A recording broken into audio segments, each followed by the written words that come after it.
यहाँ के लोगों को हम कैसे स्किलिंग करें। हम जानते हैं कि आसाम के बहुत सारे स्किल्स, मेरे ख्याल से 50,000 नंबर्स हैं, वो कल आएंगे आपके सामने।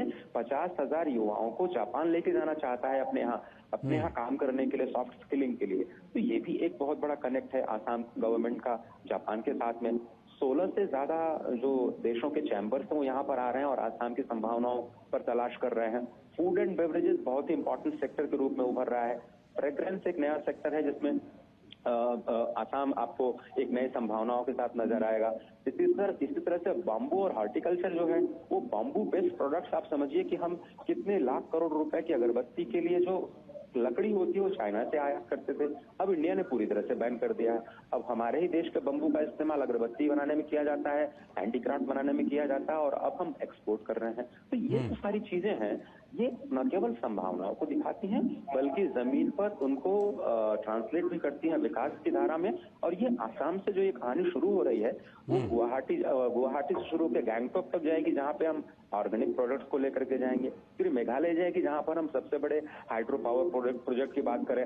एक चीज और मैं आपको बता दूं, गैस बेस्ड फर्टिलाइजर प्लांट का एक बहुत बड़ी शुरुआत यहाँ पर होने जा रही है। 12.5 लाख टन की कैपेसिटी में। आप सोचिए, यूरिया खाद के दाम में सबसे बड़ी खबर आपको बता दूं, यूरिया खाद के दाम आधे होने जा रहे हैं देश में, क्योंकि अब हम आत्मनिर्भर बन चुके हैं। अब हमारे देश में गैस है, उसी गैस से हम अमोनिया और उसी गैस से हम यूरिया बनाने जा रहे हैं। तो आज जो आंकड़ा आया है कि हम फर्टिलाइजर सब्सिडी पर, जो चौहान साहब ने कहा, शिवराज सिंह चौहान साहब ने, कि हम 1.95 लाख करोड़ रुपए खर्च करते हैं खाद सब्सिडी देने पर, फर्टिलाइजर सब्सिडी देने पर, उसमें आपके सोचिए 1 लाख करोड़ रुपए बच जाएंगे। अब वो 1 लाख करोड़ रुपए का आप किस तरह से आप प्रोडक्टिविटी में इस्तेमाल कर सकते हैं, आप सोचिए। तो सबसे बड़ी खबर यही है कि खाद के दाम आपके आधे होने वाले हैं। इसी तरह से नैनो यूरिया के जरिए कैसे हमने प्रोटेक्शन किया, आप जानते हैं। तो इस तरह की कहानियां आएंगी। अब ये देखिए, एक नीको कंपनी है जो कि एनटीपीसी की सबसे 100% ओन सब्सिडरी है। वो क्या कर रही है, वो उत्तर प्रदेश के सीतापुर में डिफेंस लैंड जिसका कोई यूज नहीं होता था, उससे 200 मेगावाट का सोलर पावर बनाने जा रहे हैं। उत्तर प्रदेश को भी फायदा, एनटीपीसी में निप्को जो है जिसका मेघालय में हेडक्वार्टर है उसको भी फायदा, और सोलर का जो टारगेट्स हमने रखे हैं रिन्यूएबल्स में एक देश के तौर पर, हमारे देश को फायदा। तो यहाँ से बहुत सारी जबरदस्त विकास की कहानियां निकलने जा रही है। अनटैप्ड, मैं बता रहा हूँ, लोग यहाँ पर डरते थे जाने से क्योंकि सड़कें ही नहीं थी, 8 घंटे गाड़ी फंसी रहती थी हमारी आपकी।